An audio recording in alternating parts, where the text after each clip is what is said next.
उल्हासनगरच्या मध्यवर्ती रुग्णालयातील सुरक्षा रक्षकाने जखमी तरुणाला डॉक्टरकडे जाण्यापासून अडवले म्हणून चिडलेल्या तरुणांनी सुरक्षा रक्षकाला धक्काबुक्की केल्याची घटना मध्यवर्ती रुग्णालयात घडली।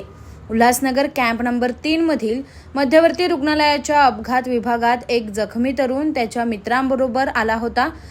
मोटरसायकलच्या अपघातात तरुणाच्या पायाला जखमा झाल्या होत्या। त्यापूर्वी आलेले रुग्ण हे डॉक्टरकडे उपचार घेत असल्याने सुरक्षा रक्षक विलास चौधरी यांनी त्या तरुणाला अडवले। त्यावेळी सुरक्षा रक्षकाचा धक्का लागल्याचा आरोप करत तरुणाने थेट चौधरी यांना धक्काबुक्की करून मारहाण करण्यास सुरुवात केली। त्यावेळी उपस्थित असलेल्या पोलिसांनी तरुणाला अटकाव करीत रुग्णालयाच्या बाहेर काढले। या प्रकरणी गुन्हा दाखल करण्याची प्रक्रिया सुरू आहे। Bureau report, AB fast news, Ulhasnagar.